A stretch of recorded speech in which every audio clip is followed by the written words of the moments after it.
Hi. Hemachandra actually నా second ఫిల్మ్తో introduce అయ్యాడు మ్యూజిక్ డైరెక్టర్గా. So good to see you Hemachandra after long time. And చాలామంది పిల్లలు కూడా కనపడుతున్నారు, థియేటర్కి అని చెప్పి తీసుకొచ్చారా. స్మిత ఐ థింక్ మీ అందరికీ తెలిసింది, ఇక్కడ ఉన్న వాళ్ళందరూ ఐ థింక్ అందరూ చాలా క్లోజ్ ఫ్యామిలీ అండ్ ఫ్రెండ్స్, కాబట్టి కొత్తగా చెప్పేదేం లేదు స్మిత గురించి. అండ్ అంటే మొన్నే రీసెంట్గా నాకు ఓజీ అని ఏదో ఒక ఆల్బమ్ చేసి, అది బాగా క్లబ్బుల్లో పబ్బుల్లో ప్లే చేసే పాటల్లో ఉన్నాయి అవి. బాస్కో సీజర్ కొరియోగ్రఫీతో ఒక ఆల్బమ్ చూపించింది. కట్ చేస్తే ఇక్కడ తత్వమసి ఐ థింక్ ఒక లేడీ అపరిచితుడు బేసిక్లీ. మాకు ఆ బీటెన్కి వెళ్ళి తలుపు కొడితే రాము ఓపెన్ చేస్తాడా, రెమో ఓపెన్ చేస్తాడా, అపరిచితుడు ఓపెన్ చేస్తాడా, ఇలా ఒక చిన్న కన్ఫ్యూజన్ ఉంటుంది. రోజుకి ఒకలా కనపడుతుంది మాకు, రోజుకి ఒక గెటప్ వేసుకొని ఉంటుంది. అండ్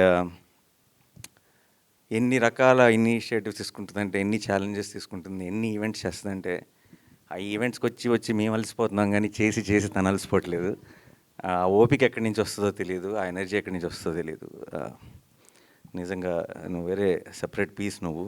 ఇక మాకు తప్పదు, మేము తప్పించుకోలేము, మేమంతా వేర్ ఆల్ ఫ్యామిలీ. నాకు బై బ్లడ్ ఒక అక్క బావ ఉన్నారు, కానీ దేవుడు ఇచ్చిన అక్క బావ స్మిత అండ్ బావ. సో మాకు ఐ థింక్ తన ప్రతి స్టెప్లో చేసే అన్నీ I feel very very proud.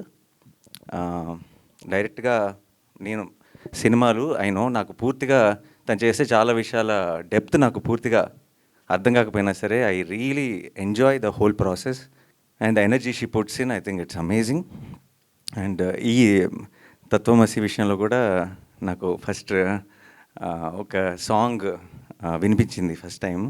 And నేను ఇమీడియట్గా విన్న వెంటనే చాలా చాలా బ్యూటిఫుల్గా అనిపించింది. ఇలాంటివి ఇంకా 100 ఉంటాయి అని చెప్పింది. 100 ఉంటాయా? అయితే మరి 100 వీడియో చేస్తే అయితే అన్నాను.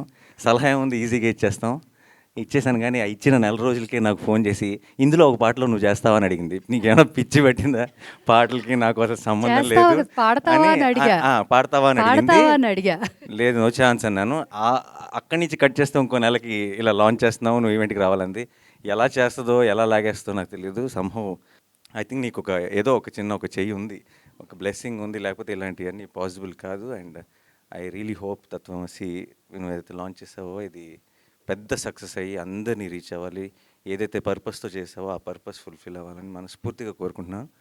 అండ్ ప్రతి ఈవెంట్లో, ప్రతి ఫంక్షన్లో నిన్ను, ఆంటీని, మీ అమ్మమ్మని అందరూ బాగా సెలబ్రేట్ చేసుకుంటారు. బట్ ఐ థింక్ నీ వెనక ఉన్న ఇంకొక పవర్, బావా నీడ్స్ దట్ అప్లాజ్ ఆల్సో కాన్స్టెంట్గా. ఐ థింక్ ఒక కామింగ్ ఎనర్జీ బిహైండ్ యూ, అది నువ్వు కూడా ఒప్పుకుంటావు. కానీ ఇంకొంచెం చెప్పి ప్రమోట్ చేయ భావన కూడా ప్రతి ఈవెంట్లో. And yeah, thank you so much for calling me. And great time. ఇప్పుడు నేను చూడని కూడా కొన్ని వీడియోస్ చూశాను, చాలా చాలా బాగున్నాయి. అండ్ ఐ థింక్ ఇంకా మిగతా కూడా షూట్ చేయబోతున్నాం. We are all waiting to see. Yeah, thank you. Actually Smitha గారికి ఐడియా ఆవిడ వరకు రీచ్ అవటం ఆర్ ఐడియా ఆవిడకి రావటమే లేట్, అది జరుగుతుంది. అది ఎలానో నాకు తెలుసు, మేము వినబోతున్నాం అన్నమాట నాన్నగారు పాడేది ఫర్ షూర్. కాదు, అలాంటి ప్రోగ్రామ్ పెడితే ఇలాంటి లాంచ్లు కూడా రావడం కాదు పాడమని ఎందుకన్నానంటే, చాలా ఇష్టం పాటలు.